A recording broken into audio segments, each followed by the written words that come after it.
Acho que um dos sentimentos mais terríveis que alguém pode ter é de você descobrir que Jesus Cristo é muito mais do que os milagres que Ele faz.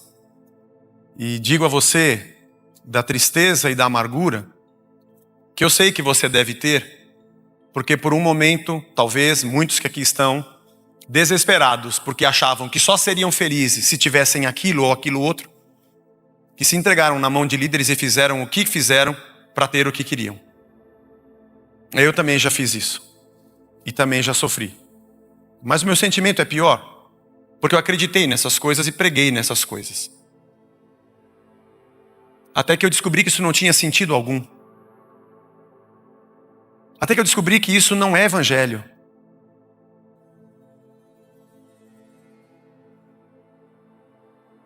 A carta de 2 Timóteo é uma carta emocionante de se ler. Faça a sua matrícula na Escola Metropolitana de Teologia, venha estudar. Venha crescer no conhecimento da palavra, no conhecimento de Deus. Timóteo era um discípulo que viajou com Paulo, querido, e Paulo o discipulava. Timóteo estava na cidade de Éfeso, Paulo deixou ali numa de suas viagens e dirigia uma comunidade que estava enfrentando vários problemas. Aliás, como você sabe, porque você já leu o livro de Atos, a igreja de Éfeso nasceu e Paulo passou ali momentos críticos. Quando é acusado de mexer na cultura e na religião local, a conversão e a libertação de pessoas, gente que trabalhava vendendo nichos de Diana, que era a deusa que os efésios adoravam e tinha lá o seu templo, começaram a reclamar que o seu negócio ia mal, porque deixavam de comercializar os nichos de Diana. Enfim, a cidade entrou em polvorosa, gente foi perseguida. Paulo foi segurado dentro de casa para que não saísse na rua, para que não fosse morto. Irmãos de Paulo foram levados a público e apanharam. E Timóteo dirigia essa comunidade numa cidade tensa, ao mesmo tempo que Paulo estava preso quando escreveu essa carta, provavelmente há dias ou alguns meses da sua execução pelo Império Romano. E ele já estava consciente disso.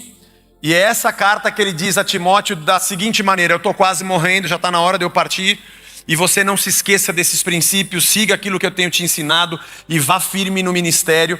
As igrejas da Ásia que Paulo havia aberto abandonaram a Paulo nesse momento mais difícil e crítico. Timóteo também era um jovem pressionado por ser alguém que fez parte do ministério de Paulo e agora Paulo ia ser executado. E talvez também por Paulo ter a maneira que ele tinha de conduzir as coisas. Paulo não era um cara muito fácil, mas tinha que ser um cara casca grossa para aguentar o que ele aguentou. E ele tinha um rastro de realizações e de igrejas abertas e o compêndio dos seus escritos, das suas cartas que doutrinaram a igreja e a nós até hoje. Ao mesmo tempo que ele bateu de frente com muita gente, isso não era fácil. Gente como a gente, coisa de igreja, coisa que acontece conosco. E Timóteo se sentia isolado vendo o seu discipulador, a quem ele devia tanto do seu aprendizado, perto da sua execução, pressionado dentro da sua comunidade, pressionado numa cidade difícil. E Paulo ensina tantas coisas a ele. Ler essa carta sabendo que essas foram as últimas letras escritas por Paulo é emocionante. E como alguém ensina um jovem que estava enfrentando tantas pressões a prosseguir e manter-se no trilho da fé e do evangelho como deveria ser pregado. Esse trecho vem posterior ao capítulo 3, quando Paulo diz a Timóteo como que os homens seriam nos últimos dias.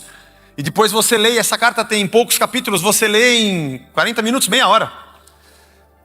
E leia essa carta e entenda o que acontecia naquele momento e como o coração de Paulo estava apertado. E ele vai dizendo no capítulo 3 que os homens dos últimos dias seriam avarentos, desobedientes, desafeiçoados, odiosos, invejosos. E ele fala: Timóteo, a coisa não vai ser fácil no final dos tempos, porque o homem cada vez mais vai se degenerar.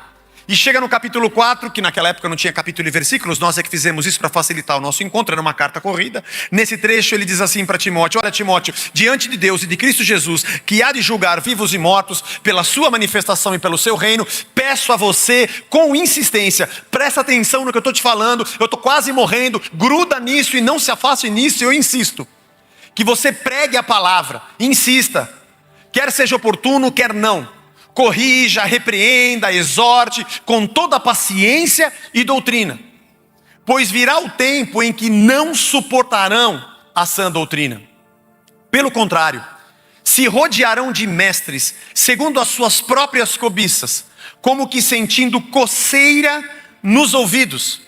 Eles se recusarão a dar ouvidos à verdade, entregando-se às fábulas. Mas você seja sóbrio em todas as coisas, suporte as aflições, faça o trabalho de um evangelista, cumpra plenamente o seu ministério.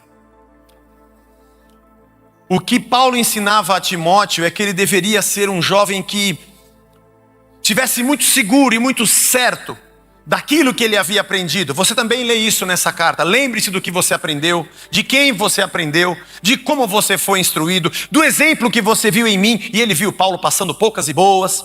E segue firme. Continue pregando, continue ensinando. Os tempos serão outros. Os homens vão se degenerar, mas permanece no evangelho. Continue. Porque vai ter um tempo, Timóteo, em que as pessoas não vão suportar ouvir a verdade. Elas vão ter coceira no ouvido.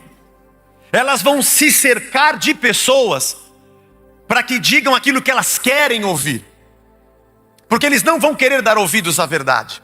Mas você continua dizendo o que tem que ser dito. Esse texto é um texto fantástico quando a gente fala com jovens pastores e ensinamos sobre a importância do evangelho. Aliás, a carta de Paulo, essa segunda carta, é um exemplo fabuloso disso. E como nós nos mantemos no trilho do evangelho, nós pregamos não para ter resultado, não importa se as pessoas vão gostar, se elas não vão gostar, se a igreja vai estar cheia, se ela vai estar vazia, se vão torcer o nariz ou não vão torcer o nariz. O nosso papel é pregar o evangelho, ponto.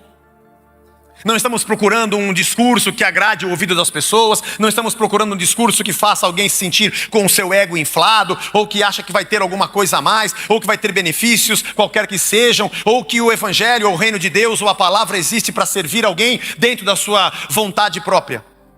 Mas eu quero pensar nesse texto hoje na outra perspectiva, do lado de quem ouve, porque talvez esse seja um dos motivos pelos quais nós enfrentamos tantas dores. E tem um tipo de dor que a gente enfrenta e que nós, na verdade, mergulhamos dentro de um caldeirão pedindo me bata. A semana passada, nós falamos sobre líderes que se utilizam da posição em que estão, se apropriam da sua liderança e sugam. O texto da semana passada foi Mateus 23, você se lembra? Ai de vós, escribas e fariseus hipócritas, vocês limpam o lado de fora do copo, o interior do copo e do prato continua sujo, vocês colocam fardos pesados sobre os ombros das pessoas, vocês vêm com um peso de cobrança que ninguém consegue suportar, vocês... E assim Jesus vai dizendo uma série de 7 ais sobre líderes que pisam e espizinham pessoas e a título de serem espirituais, entrarem nas casas das viúvas, arrancam-lhe tudo que tem e se alimentam das pessoas, sendo que Jesus é aquele que multiplica pães e alimenta as pessoas. Enfim, mas o tema de hoje é para nós pensarmos o quanto é nossa culpa de nos lançarmos dentro desse caldeirão de dor. Porque o que Paulo diz a Timóteo é que esses homens terão coceira nos ouvidos, não querem ouvir a verdade, eles vão se entregar a mitos. Essa é a palavra grega, mitos, que significa, que nós traduzimos como fábulas. Sim, misticismos e fábulas e mitologias, nós gostamos disso, segundo as suas próprias cobiças, diz Paulo. Porque as pessoas, elas não querem Deus, elas querem o que elas querem, essa é a verdade. E hoje eu quero dizer a você que líderes que sugam pessoas, líderes que pisam sobre pessoas e crescem sobre os ombros de quem é espizinhado, existem, porque existe gente que quer isso. Nós gostamos disso.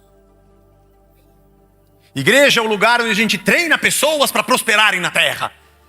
Meu respeito a quem pensa por esse viés e acha que a fé é o lugar onde eu adquiro capacidade para desenvolver lucro, ganho. Se você crê nisso, siga assim. Mas se Jesus viesse para fazer isso, ele mesmo não teria abandonado a sua glória. Mas enfim, gente que se cerca de mestres, segundo a sua cobiça, para ouvir o que querem ouvir. Porque para o nosso ego, é maravilhoso alguém dizer, você vai prosperar, você vai dar certo. Quando eu era garoto, lá na rua, no Moinho Velho onde eu moro até hoje. Agora não tem mais, mas tinha um negócio que chamava realejo. Não sei quantos aqui é da época, são da época do realejo. Mas o realejo era uma gaiola, com, eu não sei se era periquito, papagaio, o que era aquilo. E ela tinha um pedaço de pau preso embaixo assim, o cara ficava segurando aquele pedaço de pau assim, né? E na ponta tinha uma gaiola com um passarinho lá dentro, periquito, sei lá o que era aquilo. E ele vinha cantando, o cara do realejo tocava um negócio para chamar atenção, e as pessoas saíam e davam um dinheirinho. E aí, eu não sei o que ele falava com o passarinho lá, não sei. E ele pegava um papel, né? Papelzinho, e te entregava. E lá tinha uma coisa positiva, tipo cartomante, tipo bola de cristal, coisas do tipo, né? E eu vou dizer uma coisa, eu nunca vi, minha mãe já tinha pego, que sempre que eu passava o realejo, nem todo mundo tinha dinheiro, uma moedinha para poder ouvir um bom agouro, né?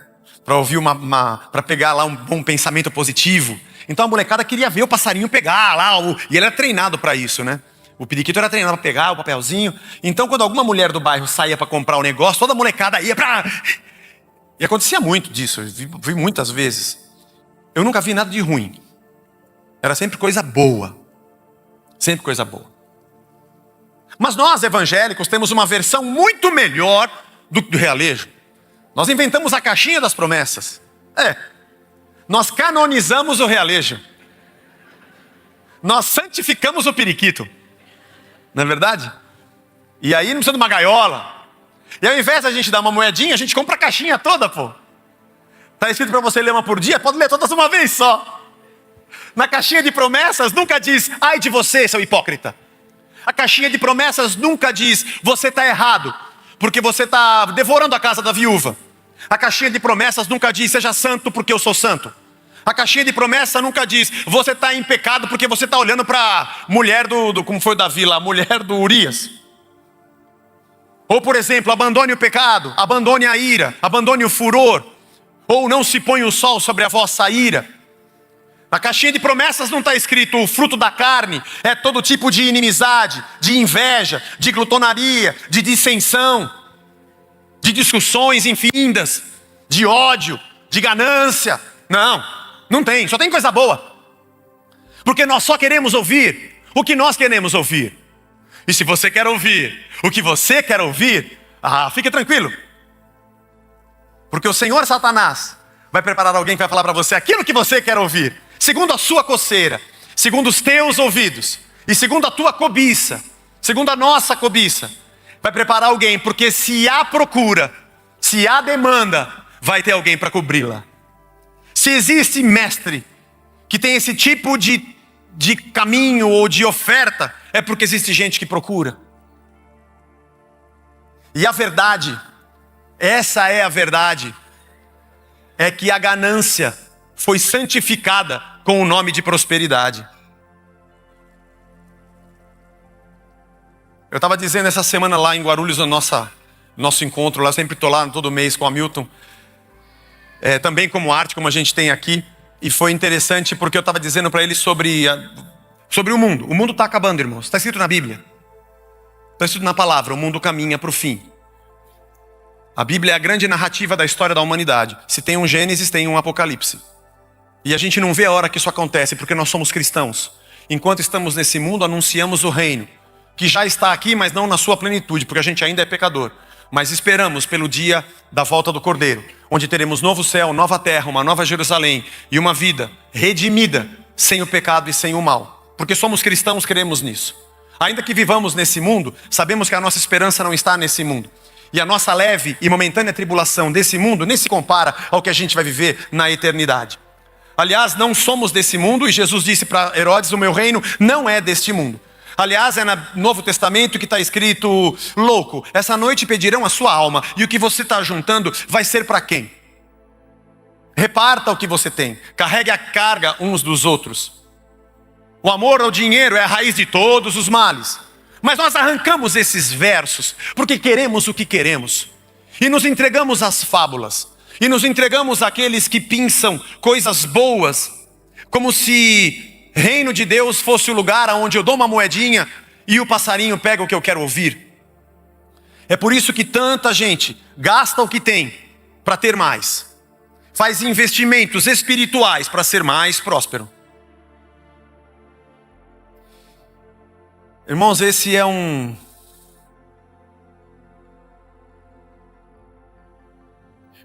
acho que um dos sentimentos mais terríveis que alguém pode ter.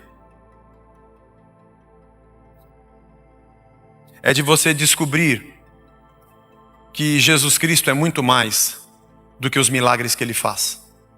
Porque afinal de contas, eu e você enfrentaremos o último inimigo, como diz Paulo em 1 Coríntios, que é a morte. E não é uma questão de milagre nem de livramento. Aliás, vai ser a nossa alegria de nos separarmos dessa existência para conhecermos o nosso Senhor face a face, assim como somos conhecidos.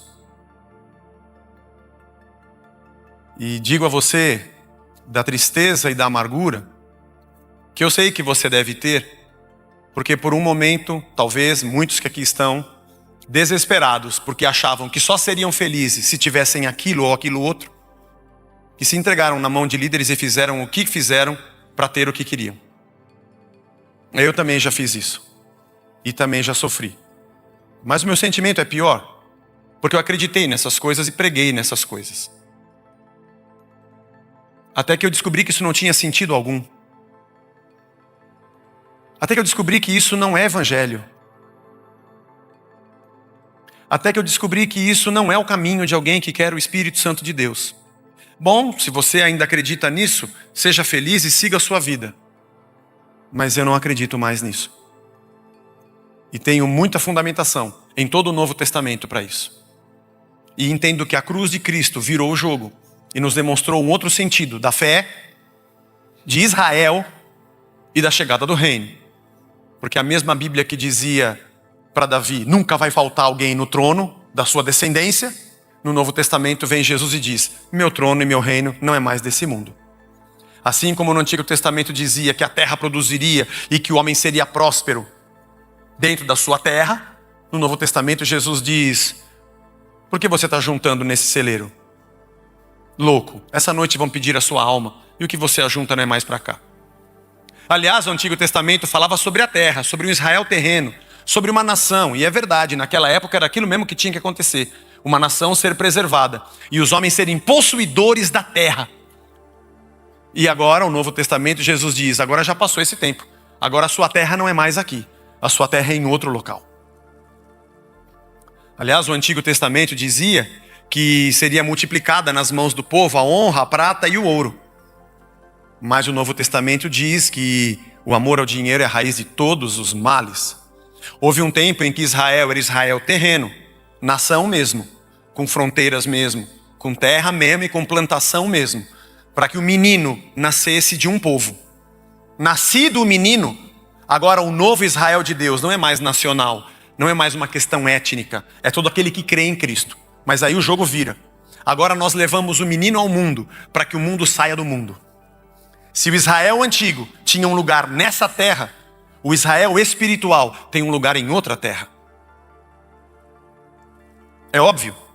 A cruz de Cristo trouxe um outro sentido para a continuidade da jornada do povo de Deus sobre esse chão que a gente pisa. Aliás, é por isso que nós não nos preocupamos mais com o que temos ou não temos. É por isso que Paulo diz, estejamos contentes em qualquer situação.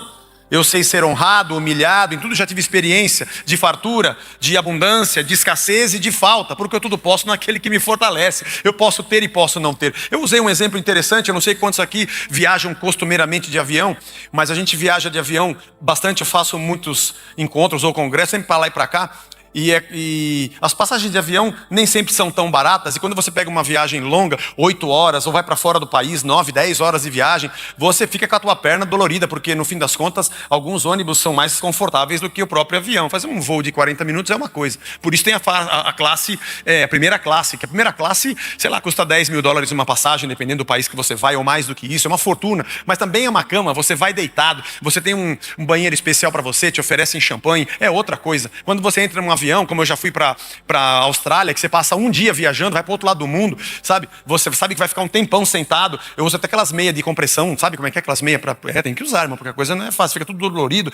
Aí você entra assim no avião, o seu bilhete, aí você olha para o lado esquerdo, assim, a primeira classe, aquelas camas, aquele negócio fabuloso, e você, ela não, o senhor do senhor é aqui. Aí você vai para chicken class, e você vai do apertado, é assim. E sempre que você passa, puxa, nossa, que legal. Imagina que você está num avião e o avião começa a cair.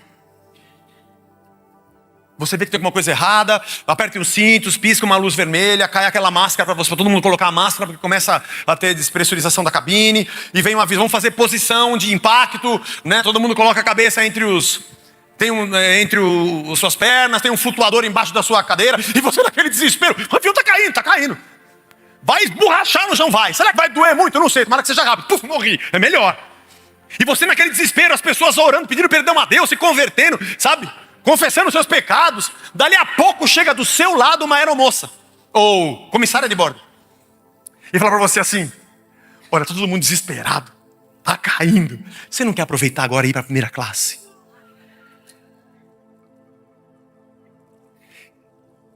Eu sei o que você faria. Você diria assim: claro, lógico, é tudo que eu sempre quis. E você vai correndo, traz um champanhe e vai curtindo aquilo tudo.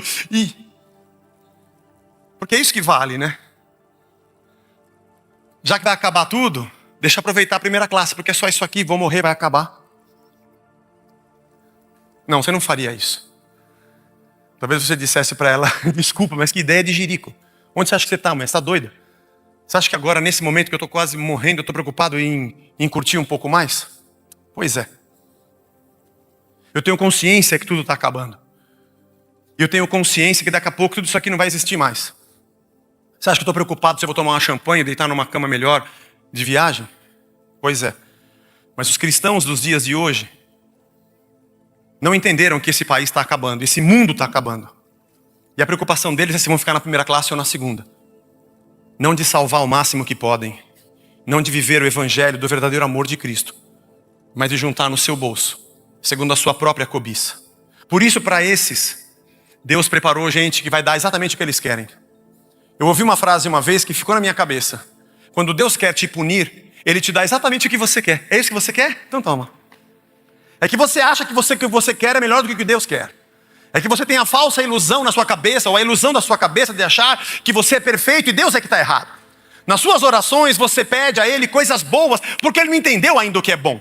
Eu tenho que dizer para Ele: Senhor, é isso que eu preciso, eu determino, eu tomo posse, eu profetizo, realiza, em nome de Jesus, e eu dou dinheiro, e eu dou ofertas, e vai ter sempre alguém dizendo: é isso mesmo, porque você vai conseguir, é isso, vai para a primeira classe, vai para lá, aproveita, toma aquele champanhe, eles dão um cobertorzinho que é incrível, aquela tem uma almofadinha que você pode levar para casa depois, e eles vão te dar um estojo com coisa de primeiros socorros, com pasta de dente, com escova, sabe, ou tem um lenço umedecido que é importado, vai para lá, é isso que Deus quer te dar, é para isso que Ele te fez. E é isso que vale nessa vida.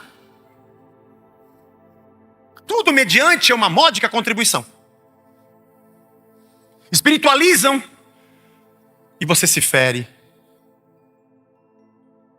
Mas a culpa é nossa. Nos dá o pão nosso. O Senhor é o Pai nosso, mas perdoa o nosso pecado. A culpa é nossa. A gente não vai até Deus para entender o que Ele quer de nós. Nós já sabemos o que queremos. Nós queremos algum Deus, qualquer que seja, que me dê o que eu quero.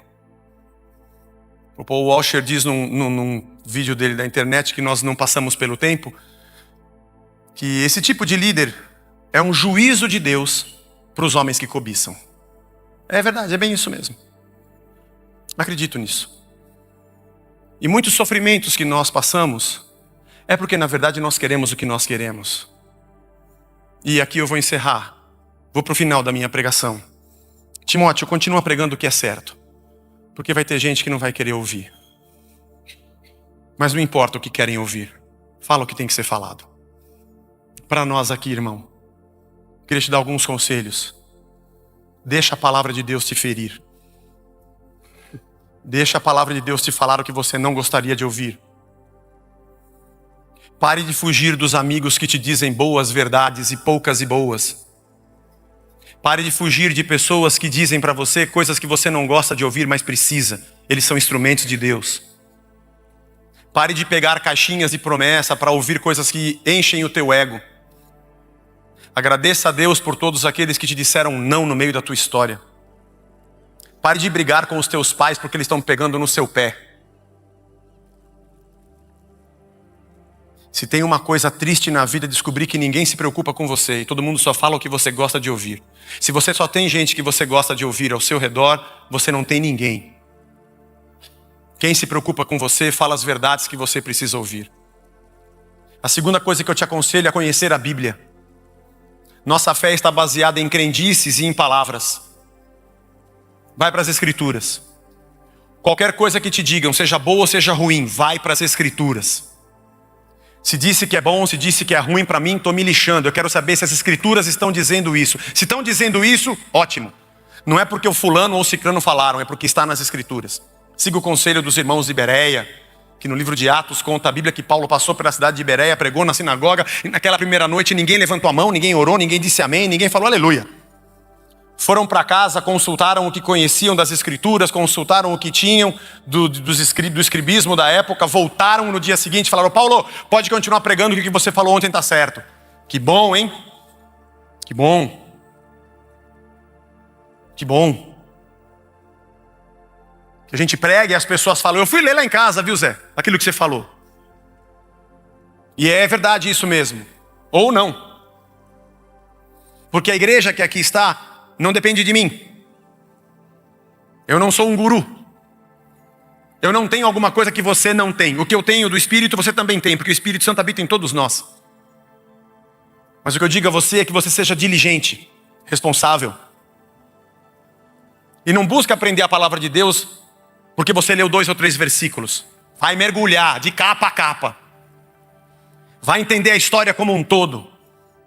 Eu brinco aqui com os alunos da MT. Nós demos introdução ao Novo Testamento. Está lá a carta de Paulo. Quem escreveu, Paulo? Para quem escreveu? Para os filipenses. Quando escreveu?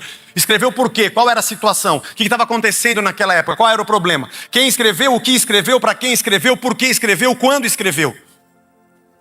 Para minha interpretação ser correta. Para não pegar textos e sair... eu vou dizer o que quer dizer esse texto. Não me diga o que quer dizer o texto. Eu quero saber o que acontecia ali. Tem um hino evangélico do John Lennon que eu gosto demais. E ele diz assim: por favor, alguém me diga uma verdade. Alguém pode me falar alguma verdade? Porque eu estou cansado do que eu estou ouvindo. Agostinho tem uma frase que ele diz: o Senhor me feriu com a sua palavra e por isso eu te amei. Obrigado, Senhor, pelas lapadas que eu levei. Obrigado pelos espinhos na carne que me esbofetearam para eu não me ensoberbecer. E Deus nos mantenha como uma igreja que continua apanhando da verdade. Que não sejamos gente que tem coceira no ouvido. Esse tipo de dor, de apanhar da palavra e apanhar da verdade, é a dor mais maravilhosa que tem. Agora, porque somos cobiçosos e queremos o que queremos e nos entregamos a gente que fala o que a gente quer ouvir, é entrar por um caminho de dor que esse é destrutivo. Obrigado, Senhor, pela tua verdade. Obrigado, Senhor, pela tua vara.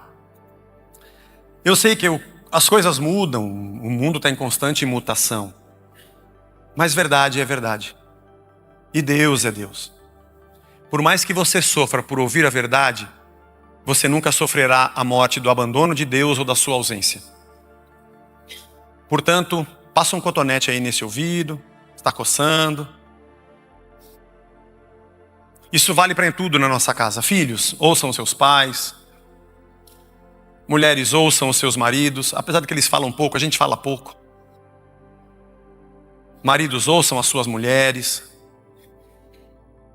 Vamos ter o prazer de dizer: obrigado, Senhor, por eu ouvir o que eu não queria. Mesmo que seja até uma ofensa. É bom. De vez em quando é bom para me colocar no meu lugar, orar um pouco mais, exercitar minha paciência. Mas não entre pelo caminho de tirar tudo que é contra você e só ter gente que é vaquinha de presépio, que diz sim, Senhor, sim, Senhor, sim, Senhor. Isso é morte. Deus nos dê muitos Timóteos e sejamos nós uma igreja de gente que está pronta para ouvir o que Deus quiser dizer. Amém, irmãos? E sejamos nós uma igreja pronta para dizer para quem está falando aqui na frente que isso não é de Deus. E seja eu ou qualquer um que pise aqui, humilde, para se preparar muito no que vem a dizer. Para que não tenhamos o desejo de colocar a goela abaixo o que a gente pensa ou o que é conveniente, mas aquilo que de verdade o Senhor quer. Porque se for a vontade de Deus, irmão, a gente vai para frente. Não precisamos de subterfúgios, nem de inventar lorotas. Não precisamos de mitos. Precisamos de um coração contrito e pronto para ouvir o que Deus quer. Amém? Fujamos dessa dor.